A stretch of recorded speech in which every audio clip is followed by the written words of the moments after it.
Shalom Uberajá para todos. Los invito a Morea Don Hanoch, Kabbalah Maasit, Cósmica y Andes. Tenemos más de 30 cursos y talleres: Génesis, Péndulo Hebreo, Árbol de las Vidas, Gematría, los elementos, los Parsufim, Sagná, Sanación Cabalística, Kabbalah Maasit, Kabbalah Práctica, Introducción a la Kabbalah, clases personales de Kabbalah Kosher. Los invito al blog, nuestro medio principal, Morea Don Hanoch, Kabbalah Maasit, Cósmica y Andes. Me puedes escribir a signosis7@gmail.com. Shalom Uberajá para todos.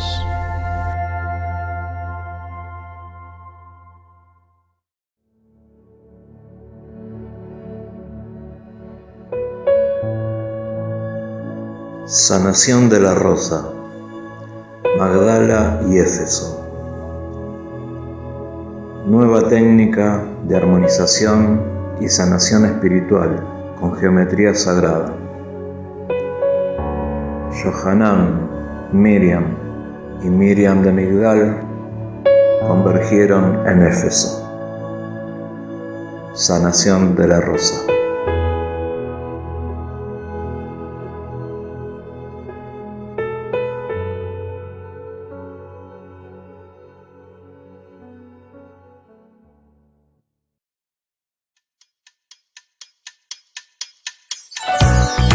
¿Te preocupa el futuro?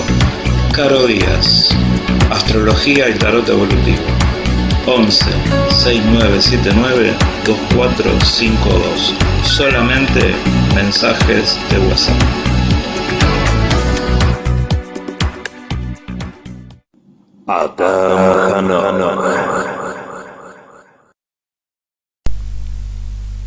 Shalom Uberajá para todos. ¿Cómo les va? Programa 17. Programa 17. Acá estamos. Testimonio Omni Podcast. Capítulo 17. Bueno, vamos a cambiar de la onda de dar las opiniones sobre las cosas que no nos gustan, porque evidentemente hay algunos temas que no se pueden tocar porque son piedra. Por ejemplo, nombrar a la Comisión OVNI, a la NASA, a la Comisión OVNI, a la CIA de Fuerza Aérea, a la NASA, es piedra. Ya directamente la gente no confía en NASA, no confía en un montón de cosas. Ya hay sobradas muestras de que al menos en buena parte nos han engañado en cuanto a un montón de cosas difundidas por la NASA. Entonces, cuando ya te engañan una, dos, tres, ya llega un punto en que la credibilidad se pierde completamente.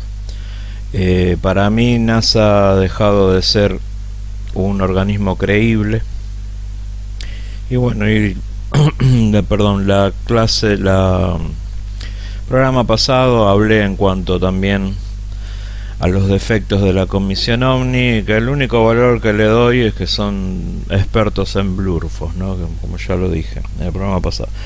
Pero bueno, hoy vamos a hablar de otra cosa. Vamos a hablar de algo que me encanta. Estamos preparando nuestra segunda incursión, Dios mediante, que no voy a decir cuándo va a ser, pero estamos preparando una segunda incursión a un lugar del que me enamoré completamente, Hay varios lugares del mundo que me gustaron, que he visitado. Lo que he visitado me ha gustado mucho México, toda la historia maya, toda la historia de ahí de la península de Yucatán, todo lo hermoso que tiene todo ese lugar. Pero tengo que confesar que Perú me cautivó todavía más, porque aparte ya mi corazoncito tiene un gran espacio para el Perú, primeramente por la cercanía con nosotros, por la buena onda que han tenido los peruanos con nosotros, con Argentina. Son los únicos que nos han respaldado en la guerra de las Malvinas, inclusive nos han aportado aviones, pilotos, y de eso como argentinos siempre vamos a estar eternamente agradecidos, ¿no? De la misma manera, porque así actúa un país agradecido que donde un argentino fue y colaboró para su liberación. Mínimamente como agradecimiento tenés que estar aliado a ese país, ¿no?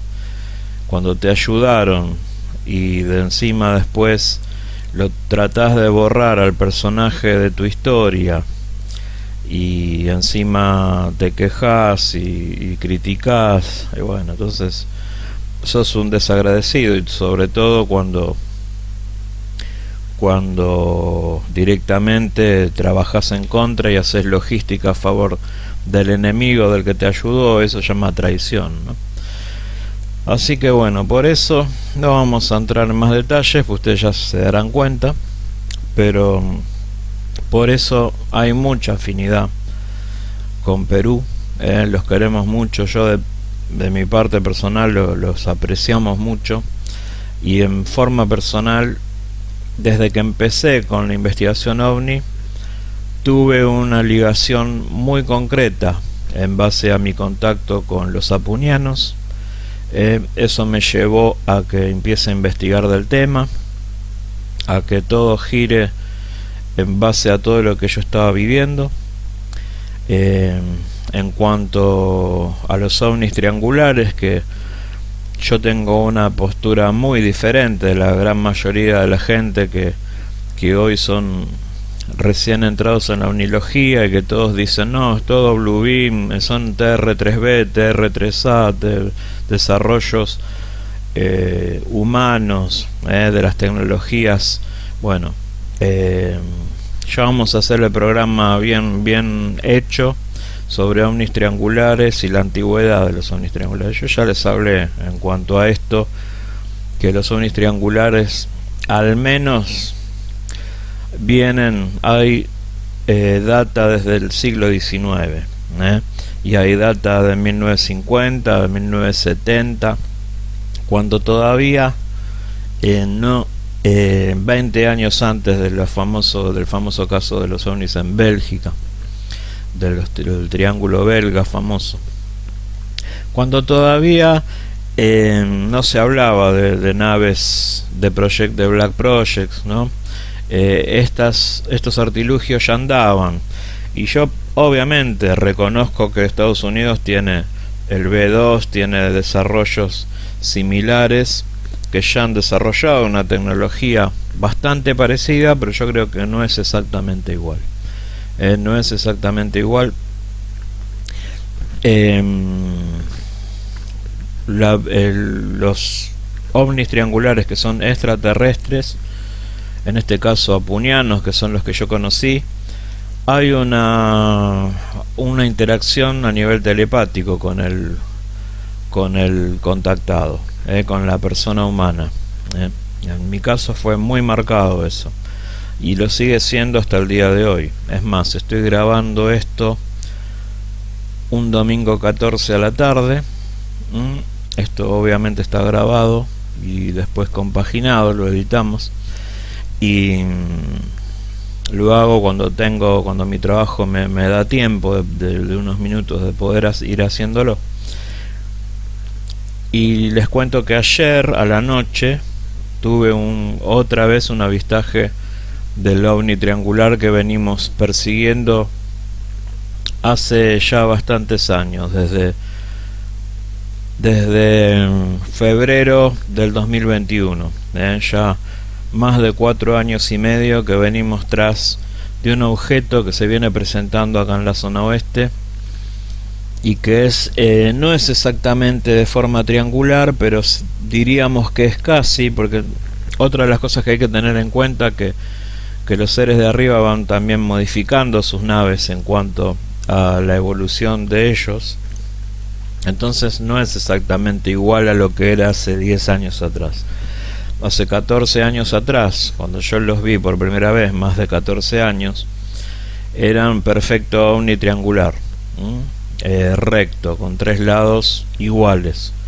Ahora ya cambiaron las naves, presentan mayormente la forma, la morfología cuasi triangular, pero ya tienen como unas pequeñas curvas y como una punta desde donde se maneja.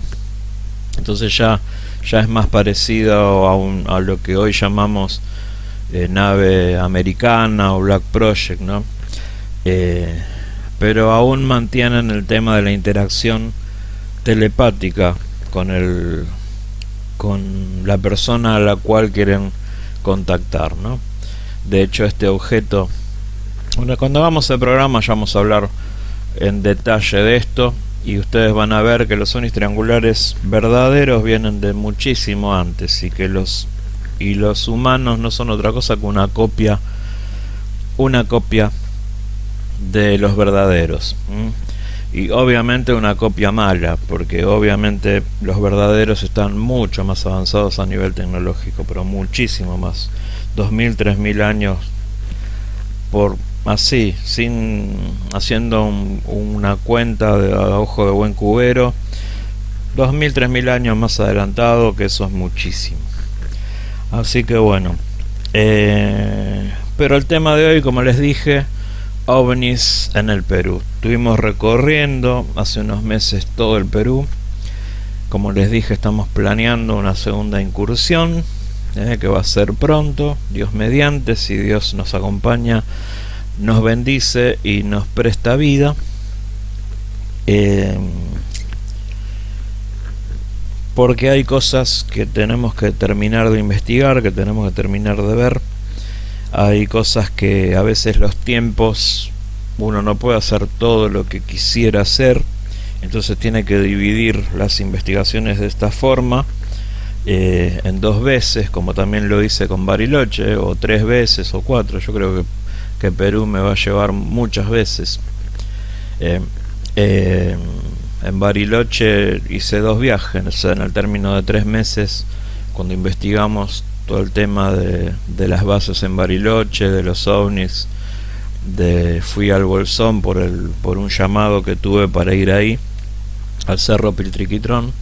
Eso fue en octubre de 2022, y en febrero de 2023 habíamos ido de nuevo, ¿no? Que esta vez fuimos para el norte, que también tuvimos nuestros contactos en el nuevo lugar donde fuimos, siempre pasando por Bariloche. Así que bueno, los ovnis en el Perú, tengo acá conmigo, y conocimos gente de otros mundos, de José Carlos Paz García, Papá de Sixto. Es un libro de 1992, esta versión, con prólogo de Fabio Serpa, un prólogo bastante amplio, prólogo para un luchador de Fabio. Directamente ya se escribe un capítulo de un libro prácticamente, en vez de un prólogo Fabio casi le escribió un capítulo entero, ¿no? Así que bueno, obviamente Fabio tenía mucho que contar también. Muy bien, y acá tenemos el libro que seguimos estudiando, que fue el primer libro que habló e incluyó al Perú en un capítulo, que es un estudio sobre los ovnis de Richard Greenwell. Richard Greenwell fue el director de la APRO de Tucson, Arizona. En la década del 60 y 70 fue el director también de la MUFON de Estados Unidos. Es muy respetado. Y además estuvo viviendo 5 años en Perú. Estuvo desde el 63 al 68 en Perú. ¿Y por qué? ¿Qué se dio cuenta este hombre? Que fue y se quedó. Quizás por ahí lo mismo que me estoy dando cuenta yo. Y yo personalmente ya estoy poniendo al Perú como eje central de América, eje central de los polos. Yo creo, estoy convencidísimo que el polo intraterreno más importante que tiene América lo acabo de visitar. Está en Perú, está en la zona del Callejón de Huaylas, y es ahí cerquita donde hubo casos y hubo contactados y casos grandísimos del Perú que hemos hecho el programa, hablado de ello con don Julio Dongo, que le mandamos un saludo. Estamos en comunicación con él, muy amable como siempre. Él ya sabe que vamos a estar volviendo y ya estamos ahí planeando ahí actividades juntos y todos, porque Julio es de ir a la zona de Chilca también, donde van los ex grupos Rama, donde van varios a hacer avistajes. Va Asís, de la zona de La Molina, el contactado Asís, un abrazo Asís. Va Julio Dongo, va la gente de obviamente Anthony Choi, que es posiblemente la persona, el periodista más destacado que tiene el Perú en cuanto al tema OVNI, don Anthony Choi, que no solo es cronista del tema OVNI, sino también de casos de parapsicología que se dan, muy interesantes casos que se dan en la zona del Perú.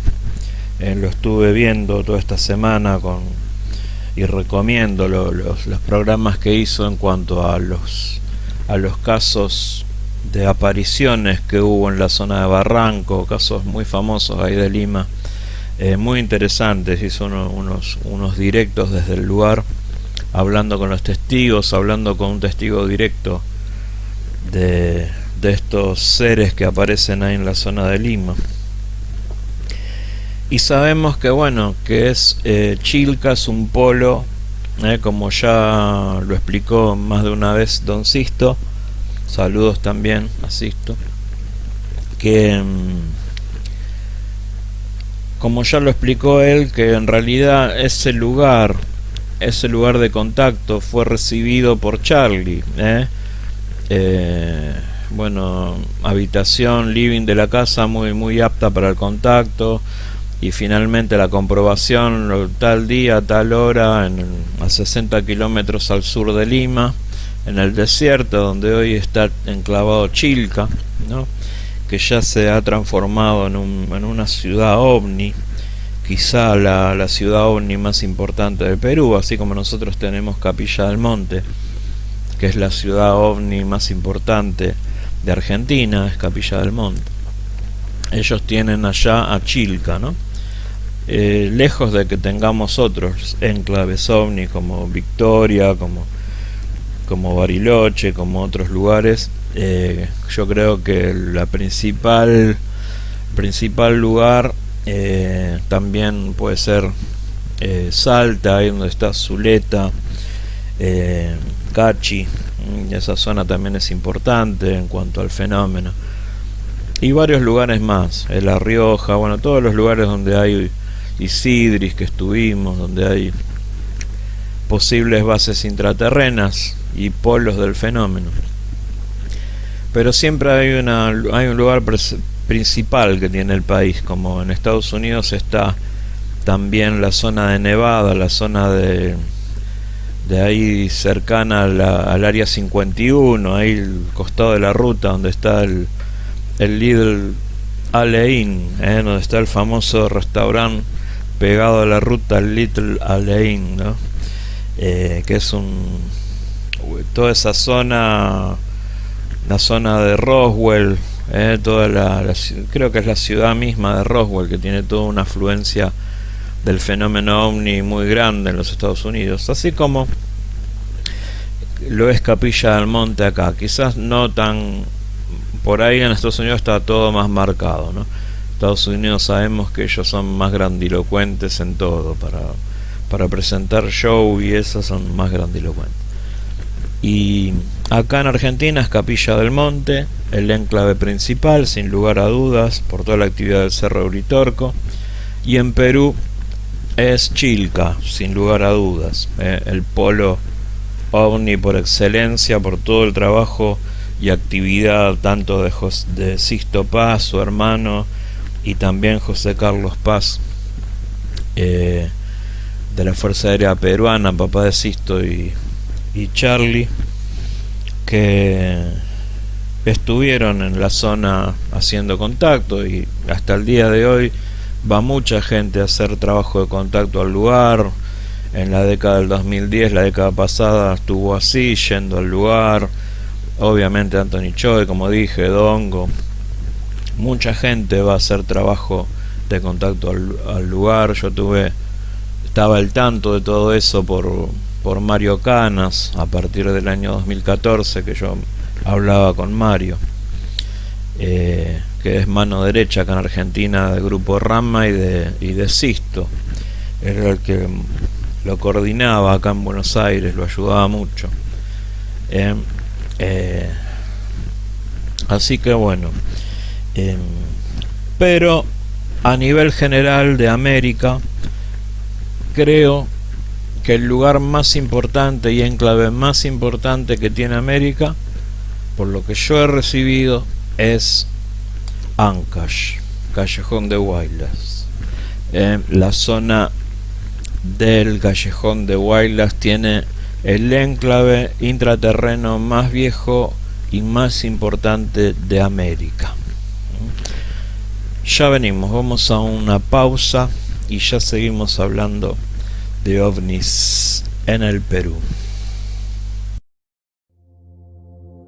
Shalom Uberajá para todos, los invito a Morea Don Hanoch, Kabbalah Maasit, Cósmica y Andes. Tenemos más de 30 cursos y talleres: Génesis, Péndulo Hebreo, Árbol de las Vidas, Gematría, los elementos, los Parsufim, Sagná, sanación cabalística, Kabbalah Maasit, Kabbalah práctica, introducción a la Kabbalah, clases personales de Kabbalah Kosher. Los invito al blog, nuestro medio principal, Morea Don Hanoch, Kabbalah Maasit, Cósmica y Andes. Me puedes escribir a signosis7@gmail.com.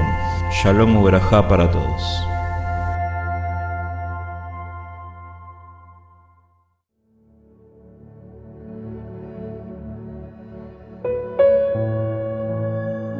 Sanación de la Rosa, Magdala y Éfeso.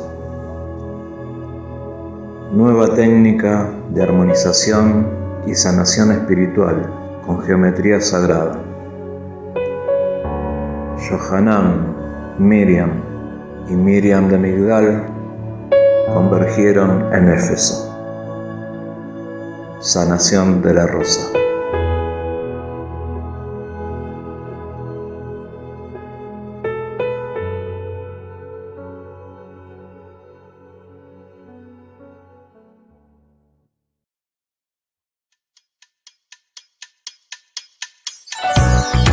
¿Te preocupa el futuro? Caro Díaz, Astrología y Tarot Evolutivo.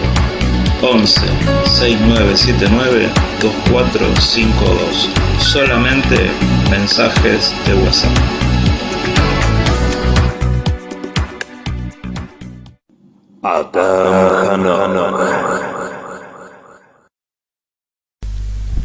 Testimonio OVNI, capítulo 17, Testimonio OVNI Podcast. Acá seguimos con ovnis en el Perú.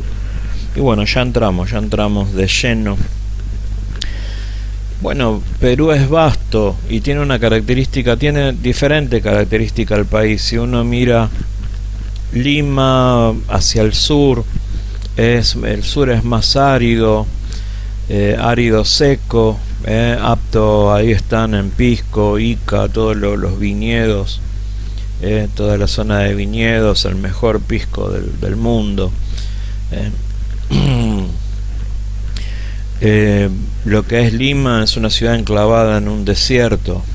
Uno nota el que es el desierto, y si se aleja un poquito de Lima ve, digamos, ya se llegan a ver ciertas dunas. Ahí en Chilca mismo es un desierto, hay dunas, uno está en la plaza central de Lima y sopla viento, y uno va a ver que siempre hay esa bruma en Lima. Cuando uno baja con el avión pareciera que no se ve bien, pero la ciudad de Lima, cuando está despejado, cuando está lindo, es hermosa, hermosa ciudad. Ni hablar, capítulo aparte, es el tema de la gastronomía de Perú, que ese es el segundo motivo por el que estaría enamorado del Perú, ¿no? Es un amor a primera vista la gastronomía peruana, excelente. Así que y bueno, y si uno se va hacia el norte ya cambia. Ya tenemos la Suiza peruana, toda la zona de Ancash, los nevados, ya ahí cambia, hay más verde. Y después si uno se va hacia el este del país, hacia Cusco, ya hay más humedad y más verde, más valles, está el Valle Sagrado. Ya se va enverdeciendo más los paisajes, las montañas.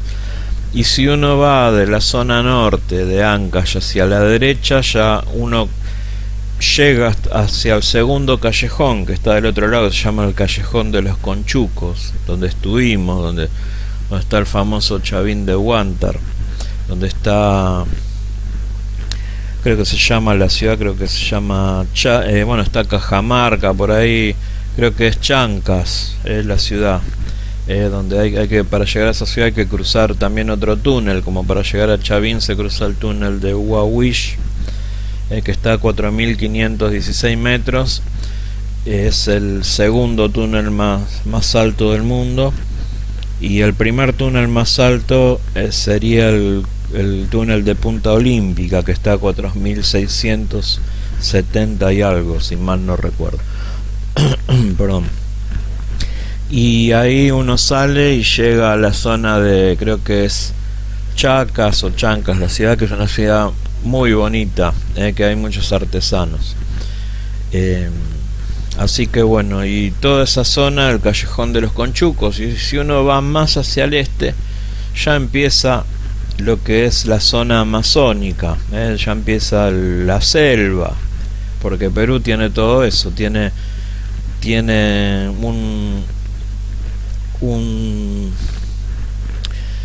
una zona cuasi patagónica, la Suiza peruana, con montañas, con nevados, como nosotros tenemos acá en el sur, y después tiene desierto, y después tiene lugares más verdes como el Cusco, y después también tiene selva. Es muy variado el Perú, la selva amazónica, donde están las producciones de cacao, de café. Perú es el 10º fabricante de café en el mundo. El café peruano es muy rico, muy bueno, y el cacao peruano ni hablar.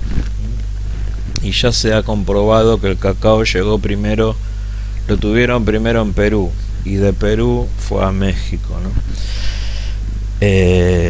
Entonces, todo el Perú tiene polos, tiene lugares, pero el lugar, digamos, el lugar de contacto clásico obviamente es Chilca. ¿Qué sucede en Chilca? Habría una base intraacuática a unos kilómetros de la costa, porque también se hacen trabajos de contacto, no solo ahí donde para Sisto, donde están todas las figuras con piedras, donde suele acampar el grupo Rama cuando Sisto hace las convocatorias, donde va la mayoría de los contactados, van a hacer trabajo a ese lugar, sino que también uno puede ir a la zona de playa y también ahí han hecho trabajo. Yo recuerdo que Mario Canas me contaba que uno de los encuentros fue precisamente en la playa, y ahí los objetos serían OVNIs, que salen debajo del mar, que salen debajo del agua. Habría una ciudad subacuática, y de hecho desde el Google Earth en esa zona se puede ver a unos kilómetros adentro una formación bastante extraña que se da ahí en el mar, como si fuese un objeto redondo con una forma, como si fuese una edificación grande que está ahí, ¿no? Y coincidentemente los ovnis que aparecen en Chilca vienen de ese lado. Mayormente los ven salir como viniendo del mar, ¿no? Entonces ese es un polo clásico, y la ciudad más importante en cuanto a avistaje y contacto del Perú. Pero después tenemos la base intraterrena más importante de América, para mí, sin lugar a dudas, la base más importante, el polo intraterreno más importante de América, para mí es ahí en la zona de Ancash, debajo de los Andes peruanos. Ahí hay una ciudad que ha sido incluso registrada incluso por los pueblos originarios, por eso está íntimamente ligado a todo lo que los originarios y los antiguos veían, a los rituales y a los contactos de los antiguos, de las personas, de los habitantes de Caral, de más de 5.000 años a 9.000 años, de los que acudían al Chavín de Huántar contra 1.200 años atrás. El Chavín de Huántar es del 1.200 a.C.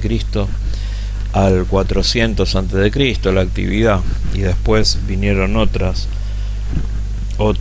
comunidades, después vinieron los Recuay, después vinieron los Moche, los Lambayeque, ya del noroeste del Perú, y todo bajo el manto y la sospecha del contacto intraextraterrestre, ni hablar con el sur, con Lima, con Chilca, con la famosa Paracas, Nazca, las famosas líneas de Nazca. Ahí tenemos las líneas de Nazca, que para qué van a hacer ese trabajo, los animales ahí evidenciados se ven desde la altura. ¿Para qué los indios van a hacer ese trabajo si no es que se lo querían mostrar a alguien que venía de arriba?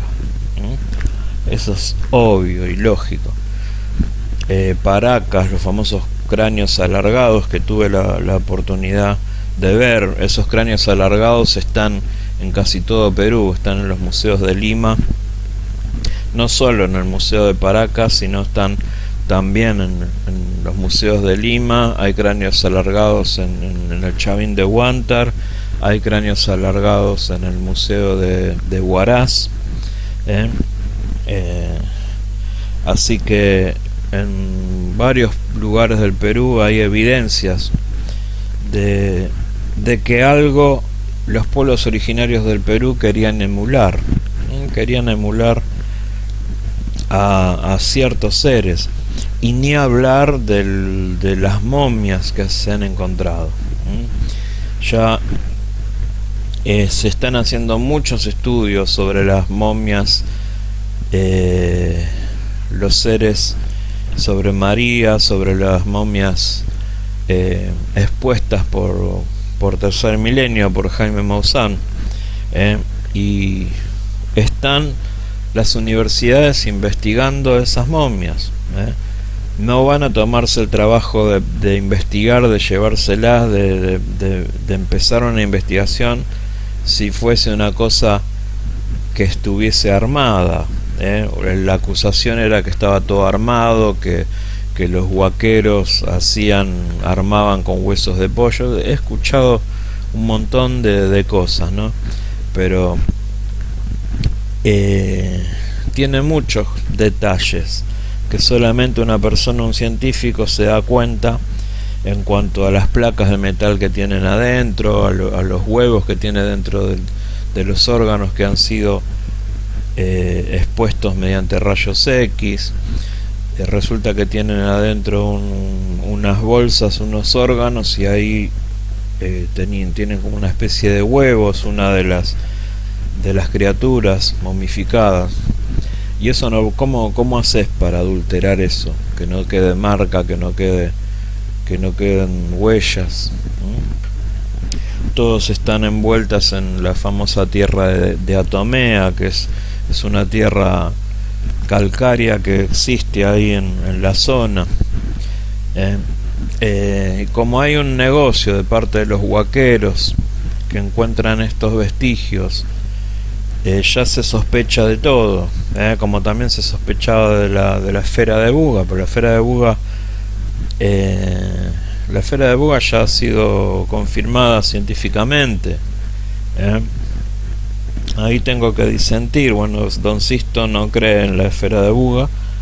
Yo ahí tengo que disentir con él porque estuve siguiendo de cerca los exámenes, las fotos, las cuestiones. Y no solo esa esfera, han aparecido un montón de esferas en la zona de Colombia.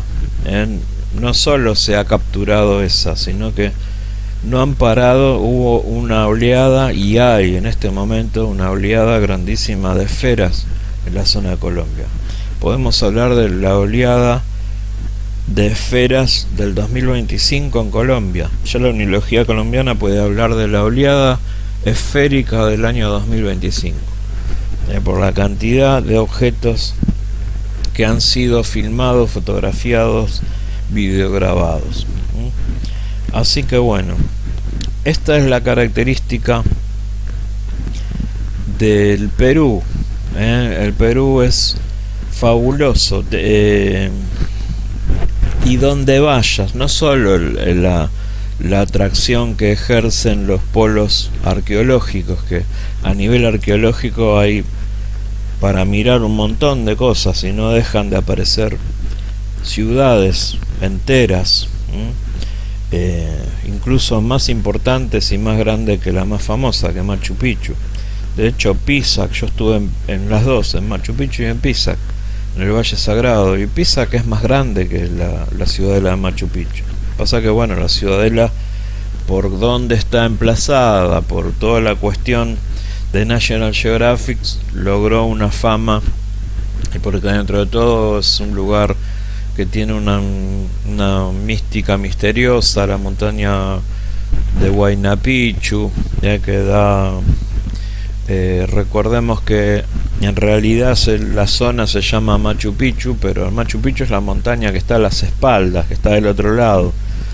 En realidad todo lo que sale en las fotografías y donde está emplazada la ciudadela es sobre las laderas y los costados del Huayna Picchu. Entonces, la montaña macho, la montaña hembra, ¿no? Sería. Se la conoce todo el enclave como Machu Picchu, pero en realidad debería ser Huayna Picchu, en la zona de Huayna Picchu, porque en realidad la estrella es la montaña Huayna Picchu. Pero ya les digo, a mí, por la dificultad que tiene, por lo trasmano que es y toda la cuestión, a mí me gustó muchísimo más todo lo demás que tiene Perú. Obviamente es para hacerlo y visitarlo una vez en tu vida.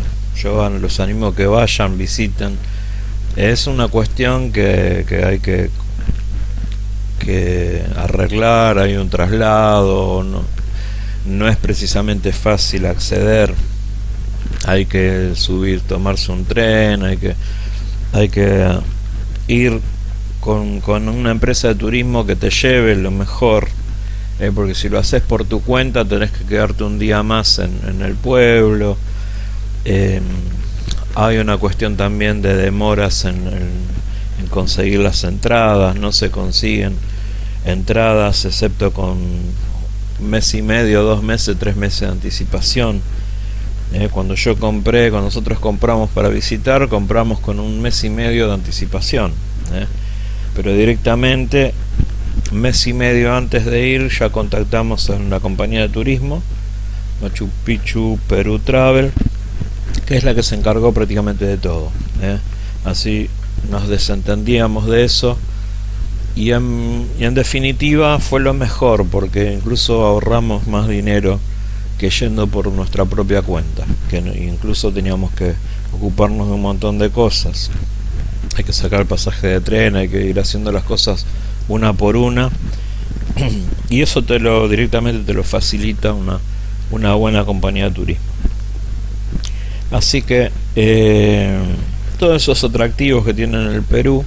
Les decía que Pisac a mí me gustó. Para mí es mucho más grande, bastante más grande.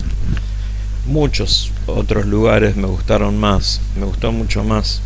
Obviamente la zona por afinidad, a mí me gustó mucho más el Callejón de Huaylas, Ancash. Pero Perú es así, tiene muchísimos atractivos, no se terminan los atractivos. Y todas esas zonas son polo. No solo hay polo en Nazca, en Paracas, en Chilca, en Lima, en Cusco. Son famosos los avistajes en Cusco. Han aparecido naves en Cusco. De hecho, nosotros hemos visto una haciendo vigilia en el Cusco. Tuvimos 2 eventos. Un objeto que apareció mientras hacíamos vigilia, y después un evento de contacto que tuve yo en la habitación del hotel, donde me habían anticipado que iba a ser contactado estando en Cusco, no en Huaraz. Eso que me llamó la atención, que yo iba a ir para allá, iba a conocer todo, pero me habían dicho, no, el contacto lo vas a tener en el Cusco. Eso me llamó muchísimo la atención. Y así fue, el contacto lo tuve en el Cusco.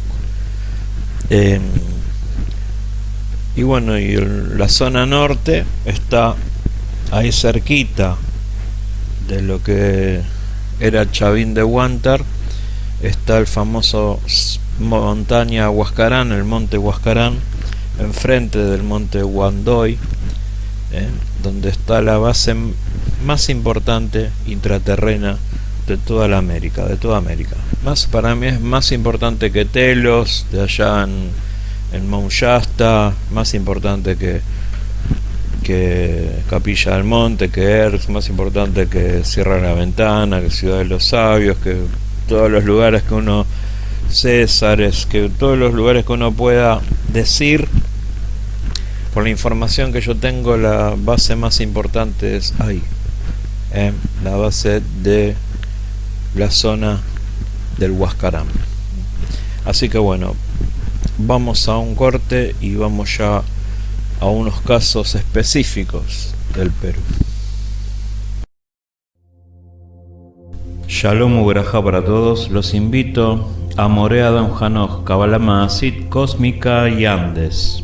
Tenemos más de 30 cursos y talleres: Génesis, péndulo hebreo, árbol de las vidas, gematría, los elementos, los parsufim, Sagná, sanación cabalística, Kabbalah Maasit, Kabbalah práctica, introducción a la Kabbalah, clases personales de Kabbalah Kosher.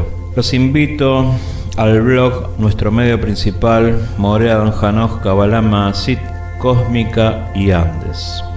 Me puedes escribir a psignosis7@gmail.com. Shalom Uberajá para todos.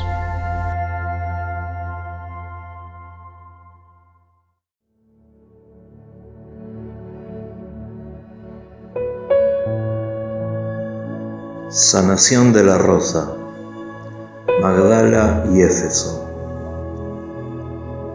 Nueva técnica de armonización y sanación espiritual con geometría sagrada. Yohanan, Miriam y Miriam de Migdal convergieron en Éfeso. Sanación de la rosa.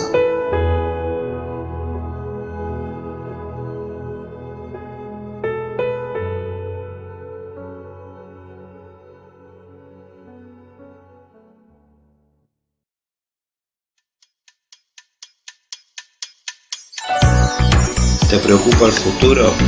Caro Díaz, Astrología y Tarot Evolutivo. 11 6979 2452. Solamente mensajes de WhatsApp.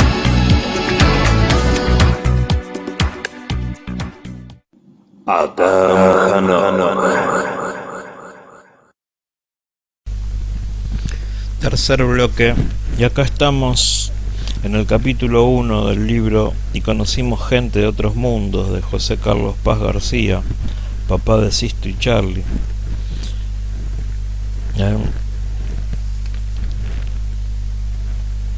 Hermanos, hermanos, exclamó Carlos, joven de 20 años. Acá está el papá hablando de su hijo, ¿no? De Carlos, universitario en la Facultad de Ciencias de la Comunicación. Dice, parece que nuestro reiterado esfuerzo y persistencia se verán coronados con la consecución de alguna comunicación. Dice aquí, más adelante, el interrogante puso inmediatamente en alerta a todos los asistentes ante la posibilidad de que se les podría presentar, ¿no? De lograr un contacto. Al hacer debido uso de sus poderes extrasensoriales, lo que tiene que ver con la glándula pineal, y lograr comunicarse telepáticamente con los tripulantes de los afamados platillos voladores ovnis, este grupo de exploradores del espacio a los que nos estamos refiriendo solía reunirse todas las semanas desde el mes de julio del 73 en el local del Instituto Peruano de Relaciones Interplanetarias. Se juntaban en el local del padre, del IPRI. Sin ser miembros del mismo, se les cedía con el fin de que se iniciaran en las prácticas psi-gamma de fenómenos de efectos psíquicos o mentales de la percepción extrasensorial, ¿no? Y por su vinculación con las actividades del IPRI, era parte de la Fuerza Aérea Peruana, el IPRI, que estaba llevado adelante por José Carlos Paz, papá de Sisto y Charlie. Ya habían transcurrido como unos 6 meses desde que ese juvenil grupo de apasionados pesquisadores de los fenómenos extraterrestres se dedicasen al estudio de la parapsicología. Muy importante estudiar parapsicología, Nosotros lo hicimos, yo lo hice en el año 2012 con Fabio Serpa, nada más y nada menos. Fui a estudiar ahí a 11, donde Fabio daba las clases de parapsicología. En este local del IPRI, en donde se les abrió una singular y extraordinaria senda dentro de los fenómenos paranormales, que son producto natural de la mente humana, cuyas dimensiones son inconmensurables y que no pueden ser comprendidas por nuestra escasa imaginación de átomos en movimiento, dice acá el papá de Sisto y Charlie, ¿no?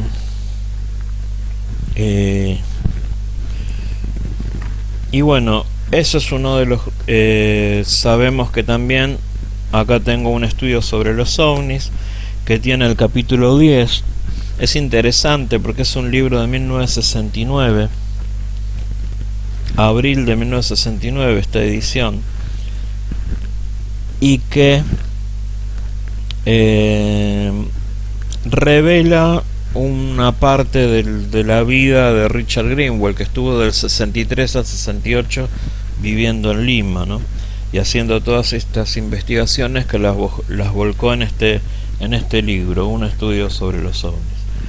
Y en su capítulo 10 le dedicó un capítulo completo. Los únicos 2 países que tienen un capítulo completo, fuera de los eventos acaecidos en los Estados Unidos, que acá están relatados, son Rusia y el Perú. Eso llama muchísimo la atención. El caso más antiguo que el escritor tiene registrado data del año 1942. Se trata del señor Abdón González Tello, empleado público de 38 años de edad y persona seria, aunque González solamente tenía 13 años cuando observó el fenómeno. Se acuerda del mismo con bastante nitidez. Fue a las 3 de la tarde en mayo de ese año cuando él y varios compañeros estaban jugando al fútbol en una calle de Miraflores. Miraflores es el barrio uno de los barrios más bacanes, más lindos que tiene Lima. Tenemos San Isidro, Miraflores, toda esa zona, Barranco, bueno, eso es la zona más linda que tiene Lima. Sus compañeros, como 5 en total, eran de mayor edad, alcanzando los 18 años. Repentinamente uno de los muchachos señaló al cielo y todos vieron un objeto que se desplazaba sin hacer ruido en absoluto. 1942, sobre Lima, Perú. Volaba de norte a sur en el cielo despejado con escasas nubes. Sobre Lima, como viniendo de la base del Huascarán y yendo para la zona de Ica, Paracas, ¿no? Su forma era de un cilindro perfecto, sin alas o aletas, sin ventanas o detalle estructural alguno. Su diámetro fue calculado en 5 o 6 metros y su longitud de 30 a 40 metros de largo, o sea que su longitud era prácticamente 6 veces más que su diámetro. Tenía aspecto metálico y los extremos del cilindro estaban cortados, entre comillas, lo que podría llamarse una pequeña nave nodriza, ¿no? Por ahí es una nave que alberga 3 o 4 ovnis discoidales. González calculó que el objeto volaba a unos 300 o 400 metros de altura, bastante bajo. De todos modos, su elevación sobre el horizonte fue de unos 50 grados. La observación duró 20 segundos, y mientras que los muchachos miraban, el objeto apareció detrás de algunos edificios, aún sin hacer ruido o variar su rumbo. Lo intrigante de esta observación es que se registró en Perú en 1942. Es que los platillos volantes todavía no se conocían en el resto del mundo. Aparte de algunos fenómenos aislados, los únicos ovnis que aparecían eran en las áreas de combate aéreo de la Segunda Guerra Mundial. Y estos no se registraron sino hasta 1944 y 1945. Bueno, acá tenemos un registro de 1942 en el Perú. O sea que ya vienen de hace mucho. Pero tenemos que tener en cuenta las fotografías que tenía Hitler, que Hitler pertenecía a la Sociedad Abril y él tenía consigo, él desarrolló el programa Jaenebu, él llevó adelante con Von Braun no solo los cohetes de lo que después serían las misiones Apolo. Recordemos que Herbert von Braun fue cooptado por el FBI, que era mencionado por las listas del FBI como un acérrimo nazi, y después tacharon eso y pusieron un ex acérrimo nazi, ¿no? Cuando lo cooptaron y lo convencieron para que vaya a trabajar a Estados Unidos, no te metemos en la cárcel y no te condenamos a muerte si venís a trabajar con nosotros. Y entonces eso es lo que ni lerdo ni perezoso, Von Braun, que no era tonto, obviamente se fue a hacer los mismos experimentos pero para los norteamericanos, y eso devino en los cohetes de las misiones Apolo, ¿no? En la cohetería. Y hay que saber que Hitler tenía consigo unas fotografías que eran sobre Austria, de unos ovnis sobre Austria, creo que en 1915, si mal no recuerdo, o en 1905 o en 1915, no estoy haciendo memoria. Y recordemos que la aviación nació en 1905 con los hermanos Wright, ¿no? O sea que estos objetos estaban volando antes que haya vuelos humanos, ¿no? Excelente. Bueno, después, ¿qué hay que mencionar? Obviamente los casos de Vlado Kapetanovic, Donato Cervantes y Sixto Paz. Vamos a nombrarlos en orden cronológico: Vlado Kapetanovic, Vitkonovi, Sixto Paz y el grupo Rama, y Donato Cervantes, todo lo que le sucedió más acá en los 80, ¿no? Desde el 83 al 80 y pico, hasta el 90 y pico que él estuvo con nosotros. Entonces, hasta el 2005, creo que Donato vivió hasta el 2005. Así que, pero es más reciente. Tenemos que subrayar eso. Vitkonovi contactado, todo el caso de los apunianos en Ancash con el contactado Vitkonovi. Luego todos los eventos de Chilca con Grupo Rama y Sisto Paz y Carlos Paz, ¿no? Para no desmerecer el trabajo del papá y Charlie. Y después obviamente el otro contactado de Ancash. Volvemos a Ancash nuevamente con Donato Cervantes. Y aparte de esos hay unas fotografías impresionantes que también registran. Por ejemplo, investigó en su momento JJ Benítez una de las fotografías más claras de ovnis en la zona de Ancash, en la zona de Yungay, precisamente donde fue la famosa tragedia. Toda esa zona, ya les puedo decir que ya está curada de todo, ya no hay ningún tipo de energía negativa. El mismo Huascarán ha curado todo el lugar, a pesar de que hubo una tragedia tremenda y que aún hoy hay sobrevivientes de esa tragedia y familiares de esas personas que perecieron. Se hizo tal trabajo de conmemoración y se dedicó todo el lugar donde estaba emplazada la ciudad a hacer un parque conmemorativo, que se produjo una limpieza. Uno entra al lugar y no siente ningún tipo de energía negativa, ni de melancolía, ni que te tire abajo. Les puedo decir con conocimiento de causa que ese lugar está limpio ya, a nivel energético. Está acorde a todo lo que es toda la Suiza peruana, y es un lugar que no por eso no vamos a dejar de recordar todo lo que sucedió ahí y lo que fue esta tragedia, que fue tremenda, ¿no? Entonces hay unas fotografías justamente investigadas por Richard Greenwald en 1968, donde él recibió de manera indirecta una de las copias. Había una seguidilla de 4 fotos que finalmente Richard Greenwald es el que hizo todo el trabajo de investigación, y tuvo que, a través de sus contactos con la gente de Eastman Kodak, de la compañía fotográfica, pudo recuperar estas fotografías que tienen valor documental para la ornitología del Perú. Son 4 fotos donde se ven las naves clarísimas, sacadas por una persona con una vieja cámara Voigtlander.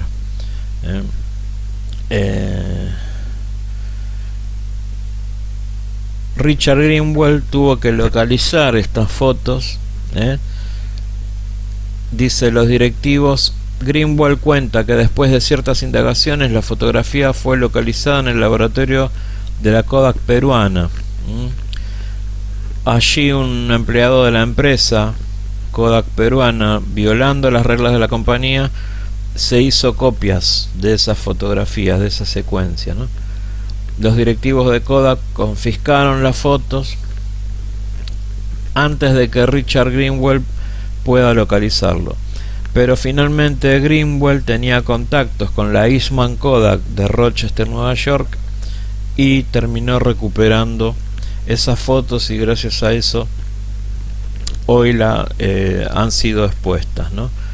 Esto está en planetabenitez.com, en la página de JJ Benítez. Son 4 fotos donde se ve una nave clarísima, otra más lejos, y finalmente una segunda foto donde se juntan, donde se ven claramente 2 discos. Fotografía sacada en marzo de 1967 a las 17:30 en Yungay. y nuevamente se ven las dos naves, se ven los cerros, ahí se ve la cordillera negra. Evidentemente, si es Yungay, lo que está fotografiado es la cordillera negra. Y finalmente una cuarta foto donde se ve una de las naves. Marzo del 67 a las 17 horas en Yungay, Perú. Una seguidilla de 4 fotos impresionantes, donde una es la más impresionante de todas, donde se ven a las dos naves bastante cerca. Obviamente nosotros sabemos que esto ellos lo manejan telepáticamente, y lo más probable es que hayan manejado la psiquis de la persona que tomó las fotos para que pueda registrar precisamente estas fotos, ¿no? Y obviamente son naves apunianas, que están ahí entrando o saliendo de la base que está debajo del cerro Huascarán. Esa es una de las evidencias más importantes, las fotos las fotos ovni más importantes que tiene el Perú. Entre todos los casos tenemos que también contar, hay fotos del grupo Rama, de Sisto. Hay una foto impresionante sacada por el mismísimo Sisto, con una cámara de fotos. Gente del grupo Rama que también sacó fotos de naves sobre el mar, sobre el océano Pacífico, ahí en la zona de Chilca, en la famosa playa la Yaya, no creo que se llama. Así que bueno, nos quedamos cortos. Hay muchísimo para hablar, muchísimo para investigar del Perú. Fantástico, por donde se lo mire.